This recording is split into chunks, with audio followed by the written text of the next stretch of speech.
तो दोस्तों आज मैं एक्सप्लेन करने वाला हूँ एक बहुत ही बेहतरीन सर्वाइवल और थ्रिलर मूवी को जिसका नाम है द गुड लाइफ। ये मूवी असली घटना पर आधारित है। इस फिल्म को बनाने में 16 साल लगे हैं और फिल्म को देखकर आप 16 साल का दर्द महसूस करने वाले हैं। तो आइए दोस्तों चलिए शुरू करते हैं। फिल्म की शुरुआत होती है सऊदी के एयरपोर्ट से, जहाँ पर कि हम नजीब मोहम्मद को देख पाते हैं और उसके एक दोस्त हकीम को, जिसे नजीब जो है वो अपना भाई मानता है। वो हाल ही में एक कंपनी में जॉब करने के लिए सऊदी अरब आए हैं, लेकिन यहाँ से उन्हें कहाँ जाना है उन्हें बिल्कुल भी नहीं मालूम है। उन्हें कहा गया था कि उन्हें लेने के लिए कंपनी की तरफ से एक लड़का आएगा, लेकिन फिलहाल तो वो नहीं आया है। और इस अनजान देश में सभी लोग सिर्फ और सिर्फ अरबी बोलते हैं, जिस वजह से वो किसी की मदद भी नहीं ले पा रहे थे। लेकिन तभी यहाँ पर उन्हें एक हिंदी बोलने वाला आदमी मिलता है और नजीब के पास कंपनी के कुछ नंबर्स थे, इसलिए उस आदमी के द्वारा वो कंपनी के पास संपर्क करने की कोशिश करते हैं। लेकिन वो आदमी बताता है कि आज फ्राइडे है और फ्राइडे को यहाँ पर हॉलीडे होता है, जिस वजह से कंपनी में तो संपर्क नहीं किया जा सकता है। तो अब उन्हें ऐसा लगता है कि शायद कंपनी की तरफ से जो आदमी आने वाला है वो लेट हो गया है, इसलिए वो एयरपोर्ट के बाहर ही उसका इंतजार करने लगते हैं। और फिर थोड़ी देर के बाद यहाँ पर एक शख्स आता है और वो उनसे अरबी लैंग्वेज में नाम और पता पूछने लगता है और वो उनसे कफील के बारे में भी पूछ रहा था। कफील दरअसल में बॉस या फिर साहब को कहा जाता है, लेकिन यहाँ पर वो कुछ भी जवाब नहीं दे पा रहे थे, जिस वजह से वो उनके पासपोर्ट ले लेता है, वो दोनों के नाम पढ़ता है और फिर उन दोनों को अपने साथ चलने के लिए कहता है। नजीब और हकीम को यहाँ पर ऐसा लगता है कि शायद यह वही बंदा है जो कि यहाँ से उन्हें लेने के लिए आया था, लेकिन यहाँ पर उन्हें एक छोटे से वाहन से ले जाया जा रहा था। हकीम नजीब से कहता है कि हमें तो कहा गया था कि कंपनी से हमें एसी बस के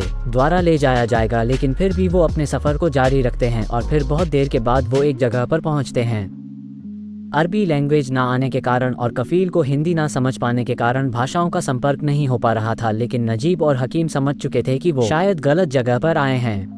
जिसके बाद कफील जो है वो यहाँ पर हकीम को अपने साथ जबरदस्ती ले जाने लगता है। नजीब उसे रोकने की कोशिश करता है, लेकिन यहाँ से वो लोग हकीम को ले जा लेते हैं। थोड़ी देर के बाद वो नजीब को अपने साथ ले जा लेते हैं और उसे एक दूसरे जगह पर लाकर छोड़ देते हैं। नजीब उन्हें हिंदी में समझाने की काफ़ी कोशिश करता है, लेकिन वो लोग हिंदी नहीं समझ पा रहे थे, इसलिए यहाँ पर नजीब पूरी तरह से उदास हो चुका था। जिसके बाद वो अपने फ्लैशबैक के सीन को याद करता है, जहाँ पर कि हम देखते हैं कि नजीब जो है वह मजदूर का काम करता है और उसे हाल ही में एक बात मालूम चली है कि विदेश जाने के लिए वीजा अवेलेबल हो रहे हैं और वहां जाकर बहुत सारा पैसा कमाया जा सकता है। वीजा और पासपोर्ट बनवाने के लिए 30,000 रुपए की जरूरत थी और वो यहाँ पर अपने वाइफ के गहने जो है वो गिरवी रख देता है। बाद में हमें मालूम चलता है कि नजीब की वाइफ जो है वो प्रेग्नेंट है और वो अपनी वाइफ से बहुत प्यार करता है। जिसके बाद सीन प्रेजेंट में आता है, जहाँ पर कि नजीब देखता है कि यहीं पर एक आदमी और काम करता है और वो भेड़ और ऊंट को संभालता है और यहीं पर रहकर इसी तरह से वो कफील की सेवा भी करता है। अब नजीब जो है वो कफील को भेड़ का दूध पिलाने के लिए जाता है और यहाँ नजीब उन्हें समझाने की कोशिश करता है कि वो कंपनी के लिए यहाँ पर काम करने के लिए आया था, उसे यहाँ पर गलती से लेकर आ गए हैं। लेकिन वो लोग उसकी बिल्कुल भी बात नहीं सुन पाते हैं क्योंकि उन्हें हिंदी समझ नहीं आती है, इसलिए नजीब हिंदी बोलकर सिर्फ और सिर्फ अपना टाइम वेस्ट कर रहा है। नजीब पूरी तरह से परेशान हो चुका था और फिर थोड़ी देर के बाद कफील जो है वो नजीब को खाना खाने के लिए बुलाता है। कफील उसे एक मोटी सी रोटी खिलाता है जो कि आधी कच्ची थी, लेकिन यहाँ पर नजीब जो है वो रोटी खा लेता है क्योंकि उसे भूख भी लगी थी। जिसके बाद वो उसी आदमी के पास जाता है जो कि भेड़ संभालता है। नजीब उससे मेन रोड के बारे में पूछता है। हमें मालूम चलता है कि यह बूढ़ा आदमी दरअसल में श्रीलंका से है और वो भी यहीं पर फंस चुका है, लेकिन ये बात नजीब को नहीं मालूम है। वो श्रीलंकाई लैंग्वेज में बताता है कि मेन रोड यहाँ से बहुत ज्यादा दूर है और फिर फ्लैशबैक का एक और सीन दिखाया जाता है, जहाँ पर कि नजीब अपनी वाइफ से विदेश जाने के बात कर रहा होता है। वो कहता है कि विदेश जाकर वह बहुत सारा पैसा कमाएगा। कुछ दिनों के बाद वो विदेश जाने के लिए रेडी भी हो जाता है और यहाँ पर उसे हकीम मिलता है और उसकी माँ उसका ख्याल रखने के लिए कहती है। वो कहता है कि जैसे ही वो वहां पहुंचेगा तो सबसे पहले उसे कॉल करेगा। प्रेजेंट में नजीब जो है वो कफील को समझाने की काफी कोशिश करता है कि उसे यहाँ पर नहीं रहना है, उसे यहाँ से जाना है, लेकिन कफील के लिए तो ये बदतमीजी है, इसलिए कफील यहाँ पर नजीब को बुरी तरह से मारने लगता है, जिस वजह से यहाँ पर नजीब जो है वो इंजर्ड हो जाता है। तो अब धीरे धीरे करके समय बीतने लगता है और फिर एक दिन नजीब को मालूम चलता है कि जो आदमी भेड़ संभालता था अब वो यहाँ पर उपलब्ध नहीं है, इसलिए अब वो सारे काम जो है वो नजीब को ही करने पड़ेंगे। और इन सब में सबसे बड़ा काम था भेड़ से दूध निकालने का, जो कि उससे बिल्कुल भी नहीं हो पा रहा था। जिसके बाद वो भेड़ को चराने के लिए ले जाता है, लेकिन यहाँ पर नजीब को एक बात समझ नहीं आ रही थी कि आखिर जो बूढ़ा आदमी था वह कहाँ पर गया है। अब सारे काम जो है वो नजीब करने लगा था और फिर कुछ समय बीतने के बाद नजीब की नजर पड़ती है शीशे पर और शीशे को देखकर उसे मालूम चलता है कि समय बहुत बीत गया है, क्योंकि दाढ़ी बहुत बढ़ चुकी थी, बाल बहुत बढ़ चुके थे, इसलिए अब वो पूरी तरह से परेशान हो चुका था। उसे ऐसा लगने लगा था कि शायद अब वो यहाँ पर फंस गया है और वो यहाँ से कभी भी नहीं निकल पाएगा, इसलिए वो डिसाइड करता है कि वो यहाँ से निकल जाएगा। वो यहाँ पर मर कर काम नहीं करेगा बल्कि वो यहाँ से भाग जाएगा। तभी यहाँ पर नजीब की नज़र पड़ती है एक डेड बॉडी पर। उस बॉडी को मरे हुए काफ़ी महीने हो चुके थे और चील जो है उसकी बॉडी को खाए जा रही थी। यहाँ नजीब को मालूम चलता है कि ये वही बूढ़ा आदमी है जो कि उनके यहाँ पर काम करता था, लेकिन तभी यहाँ पर अब वो डिसाइड करता है कि वो यहाँ से भाग जाएगा। वो दौड़ लगाना शुरू करता है, लेकिन साथ ही कफील ने उसे देख लिया था, जिस वजह से वो उसके ऊपर गोलियां चलाकर उसे रोकते हैं और यहाँ पर उसे बहुत मारकर उसकी एक टांग भी तोड़ देते हैं। नजीब को यहाँ पर इस तरह से मारा जाता है कि वो ठीक से चलने के लायक भी नहीं बचा था। इसी तरह बहुत सारा समय बीत जाता है और अब तो उसकी आदत बन चुकी थी। और फिर एक दिन बहुत बारिश होती है, जिस वजह से नजीब जो है वो अपनी सारी भेड़ों को लेकर कुछ पहाड़ों के बीच में पहुंच जाता है। और फिर यहाँ से निकलने के बाद उसकी मुलाकात होती है अपने छोटे भाई हकीम से। नजीब उसे देखकर पूरी तरह से इमोशनल हो जाता है, क्योंकि उसे विश्वास नहीं हो रहा था कि हकीम अभी भी जिंदा है। लेकिन हकीम की हालत देखकर नजीब को यहाँ पर रोना आ जाता है और वो उसे कहता है कि हमने अपनी ज़िंदगी ख़राब कर ली और अब ज़िंदगी भर हमें यहीं पर रहना पड़ेगा। और फिर थोड़ी देर के बाद हकीम का कफील आ जाता है, जिस वजह से हकीम को यहाँ से जाना पड़ता है। अगले दिन फिर से नजीब जो है वो कुछ ऊँट को लेकर निकलता है। तभी हकीम जो है वो नजीब के लिए एक लेटर छोड़ता है और यहाँ पर नजीब जो है वो उस लेटर को पढ़ता है। हकीम ने उसमें लिखा था कि भाई मुझे आपसे मिलकर बहुत खुशी हुई, लेकिन ये बात कफील को मालूम चल चुकी थी, जिस वजह से कफील ने उसे बहुत मारा। लेकिन मुझे इस बात का अफसोस नहीं है, बल्कि इस बात की खुशी है कि मेरा भाई मिल गया है और वो पूरी तरह से जिंदा है। हकीम ने इस लेटर में अपने दोस्त इब्राहिम का भी जिक्र किया था और वो यहाँ के सारे रास्तों को जानता है और हमारे यहाँ से भागने में वो हमारी मदद भी करेगा। जिसके बाद इब्राहिम को दिखाया जाता है जो कि हकीम के साथ था और वो कहता है कि हम जल्दी यहाँ से भाग जाएंगे। थोड़ी देर के बाद यहाँ पर नजीब भी आ जाता है और हकीम उसे बताता है कि कफील के बेटे की शादी है, तब सारे लोग यहाँ से चले जाएंगे और सिर्फ हम ही रह जाएंगे और उसी का फ़ायदा उठाकर हम यहाँ से भाग जाएंगे। इब्राहिम यहाँ के सारे रास्ते को जानता है, इसलिए हम आसानी से यहाँ से निकल सकते हैं। कुछ दिन बाद कफील के यहाँ पर एक